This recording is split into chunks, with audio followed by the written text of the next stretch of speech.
Beralih informasi ekonomi pemirsa. Badan Pusat Statistik menyebut bahwa ekonomi Indonesia pada triwulan 2 2025 mengalami pertumbuhan mencapai 5,12%. Pertumbuhan ini melebihi ekspektasi pasar di mana pasar memperkirakan pertumbuhan hanya mencapai 4,8%.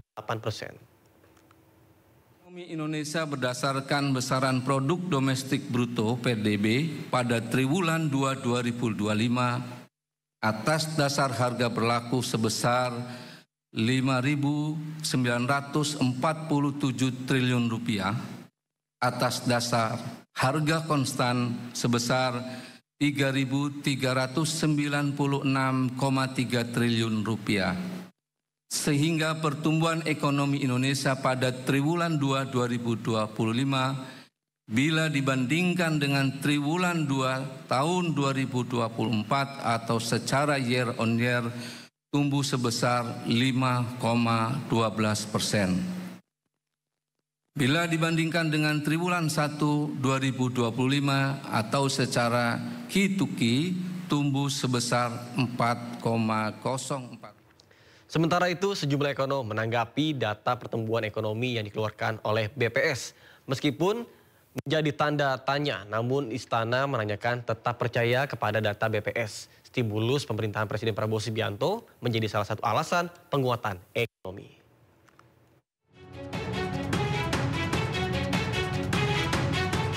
Beragam reaksi tersaji setelah BPS mengeluarkan data pertumbuhan ekonomi. Namun pemerintah tetap berpegangan dengan data BPS. Stimulus yang selama ini dikeluarkan pun dinilai mampu mendorong daya beli masyarakat. Kalau menurut pendapat kami tentu semua faktor berpengaruh di situ. Karena pertumbuhan ekonomi itu kan terdiri dari beberapa komponen ya. Di situ ada belanja rumah tangga, kemudian di situ ada belanja pemerintah, di situ ada komponen investasi. Namun sejumlah ekonom mempertanyakan dasar penetapan pertumbuhan ekonomi yang dikeluarkan BPS. Lantaran daya beli masyarakat saat ini dinilai pasar masih lemah. Efisiensi pun masih dilakukan di berbagai sektor. Pertumbuhan ekonomi meskipun tumbuh 5,12% secara tahunan, tapi ada beberapa hal yang sepertinya mismatch ya. Misalnya antara pertumbuhan daya beli masyarakat, ini kan sebenarnya masih rendah. Konsumsi rumah tangga masih di bawah angka 5%. Dan pasca lebaran memang tidak ada pendorong konsumsi rumah tangga yang lebih tinggi lagi. Pemerintah pun diminta untuk tingkatkan stimulus bagi masyarakat yang membutuhkan. Tak hanya itu, industri manufaktur pun menjadi salah satu yang perlu diperhatikan mengingat tarif impor AS akan berdampak langsung kepada dunia manufaktur. Pemirsa, data pertumbuhan ekonomi yang dikeluarkan oleh BPS menjadi tanda tanya besar. Dan untuk mengetahui informasi tersebut, kami sudah terhubung dengan reporter Ismalia yang kini berada di kawasan Tambora, Jakarta Barat. Baik, selamat siang Ismalia, silakan dengan laporan Anda.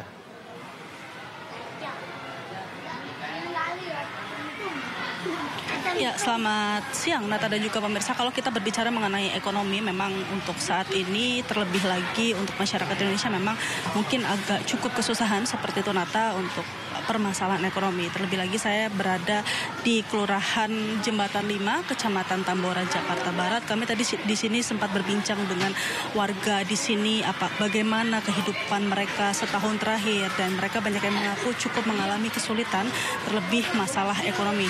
Jadi bisa saya gambarkan sedikit Nata, saat ini saya berada di pemukiman padat penduduk. Untuk bisa dilihat saat ini memang untuk di tempat saya melaporkan ini ada sekolah dasar.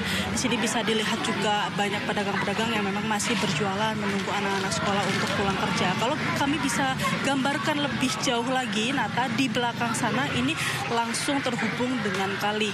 Jadi ada kemungkinan jika memang air di kali ini naik, ini bisa langsung menggenangi dan air ini bisa langsung masuk ke rumah warga.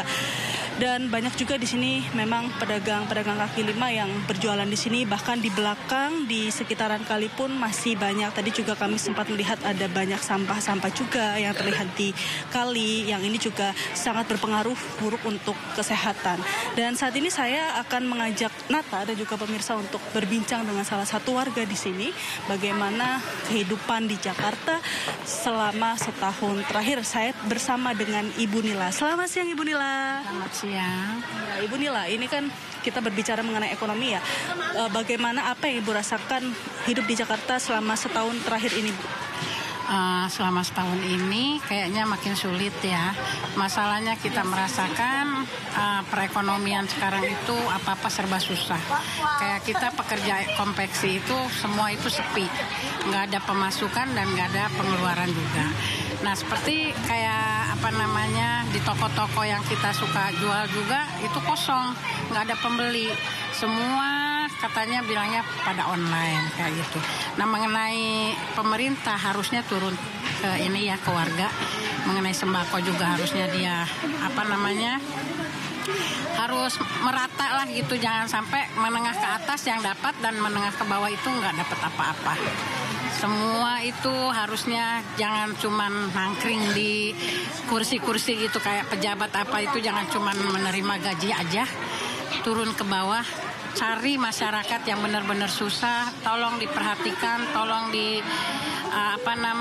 dilihat kondisinya gitu loh. Kita bukan hanya minta bantuan, tapi tolong gitu loh. Pemerintah itu diperhatikanlah warga kita ini. Oke, baik Ibu, ini kan untuk masalah ekonomi ya Bu ya, ada banyak faktor juga. Sekarang ada PHK massal, mungkin lapangan kerja susah gitu.